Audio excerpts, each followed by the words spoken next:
Réalisé en 2014, c'est aujourd'hui seulement que nous arrive Sous l'aile des anges, le premier long métrage d'A.J. Edwards précédé d'une réputation flatteuse. Depuis Sous l'aile des anges, le cinéaste a réalisé deux autres films, Edge Out en 2018, toujours inédit en France, et First Love, qui est actuellement en post-production et qui devrait donc sortir dans le courant de l'année 2022. Sous l'aile des anges est, après Vers sa destinée de John Ford et Abraham Lincoln de John Cromwell, le troisième film à se pencher sur les années de formation d'Abraham Lincoln. Si nous souhaitions suivre une chronologie historique sans nous préoccuper des inévitables différences esthétiques qui existent entre les trois films, il serait judicieux de voir Sous l'aile des anges en premier puisque le film d'A.J. Edwards se déroule sur 3 années qui verront Abraham Lincoln connaître la mort de sa mère, Nancy, interprétée dans le film par Brit Marling, et passer de l'enfance à l'adolescence.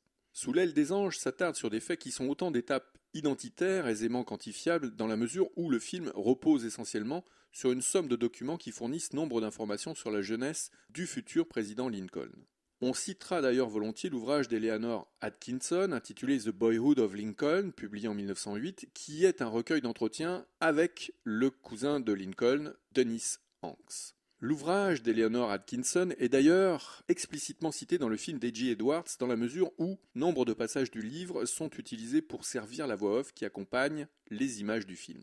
Mais il ne faudrait pas résumer le très beau film d'A.J. Edwards à une nouvelle observation hagiographique des années de formation de Lincoln. Pour s'en convaincre, il faut se pencher sur le parcours d'A.J. Edwards et sur la jeunesse du film pour constater que d'autres enjeux habitent sous l'aile des anges. D'abord, se souvenir que A.J. Edwards fut monteur stagiaire sur Le Nouveau Monde de Terrence Malick avant de devenir, toujours pour le même Terrence Malick, consultant artistique sur The Tree of Life, puis l'un des monteurs de À la merveille et de Knight of Cups. C'est d'ailleurs pendant le montage d'À la merveille que l'idée d'un film sur les jeunes années de Lincoln germe dans l'esprit de Malick et d'A.J. Edwards. Si Malick était très enthousiaste à l'idée de ce projet, il a décidé cependant d'en confier la réalisation à A.J. Edwards et d'en assurer la production. C'est donc sur le terrain d'une possible influence malickienne qu'il faut creuser pour estimer Sous l'aile des anges. Dès les premières minutes, le spectateur attentif au travail de Malick ne sera pas surpris, bien au contraire. Filmé dans un somptueux noir et blanc, Sous l'aile des anges reprend à son compte plusieurs procédés chers à Malick. Outre l'usage parcimonieux du grand angle, pour insister sur le rapport intime qui se crée entre l'individu et le monde, A.J. Edwards fait également l'usage récurrent de courtes focales pour que l'image constitue un tout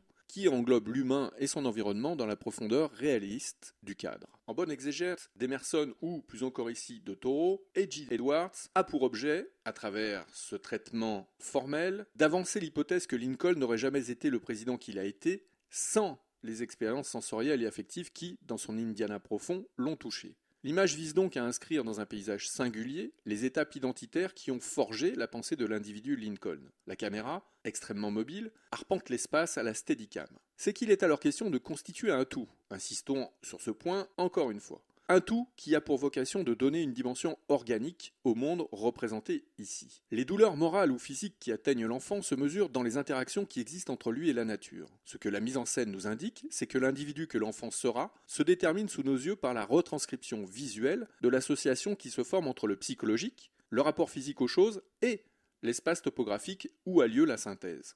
La nature n'est pas que décor, elle est un champ des possibles qui se définit à partir du lien que l'humain s'apprête à entretenir avec elle. Face à la nature, l'individu se retrouve seul. C'est ce que la mort de la mère de Lincoln introduit ici comme idée. Âgé seulement de 9 ans, le choc est tel que l'état de l'enfant ne peut que changer. Son âme, sa pensée, se construit ainsi, dans la solitude que lui inspira la disparition soudaine et brutale de la mère.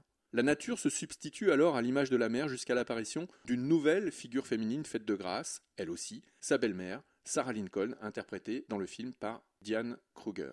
Pendant ce temps, la nature devient le reflet d'une vision individuelle sur le monde. Elle est un espace de projection onirique qui est à la fois la matrice d'une stimulation intellectuelle et une entité protectrice à laquelle Lincoln s'abandonne parfois. La nature est l'espace où l'expérience paradoxale du réel s'effectue. La douceur du mouvement à la Steadicam renseigne sur l'acclimatation de l'enfant à ce monde nouveau et contraste avec les jump cuts qui disent, eux, l'inadéquation passagère de l'individu à son univers lorsque la douleur s'invite par intermittence.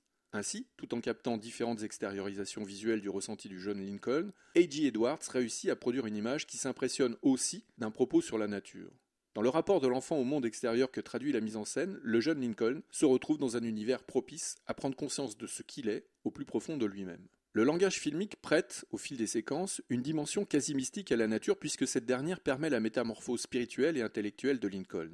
La représentation de la nature transforme la quête de soi en projet poétique et politique. Politique, car le dispositif filmique, grand angle, steadicam, jump cuts, profondeur de champ, etc., matérialise combien la construction identitaire du personnage, dans le dialogue physique et psychique qui s'instaure entre lui et la nature, aura des conséquences sur le monde. H.G. Edwards a bien retenu les leçons d'Emerson, et il réussit avec Sous l'aile des anges à traduire par un moment de grâce filmique dans lequel la nature, la wilderness américaine, est encore et toujours susceptible d'être le plus bel écrin possible pour que se formule un point de vue sur le monde qui relève autant du mystique que du philosophique.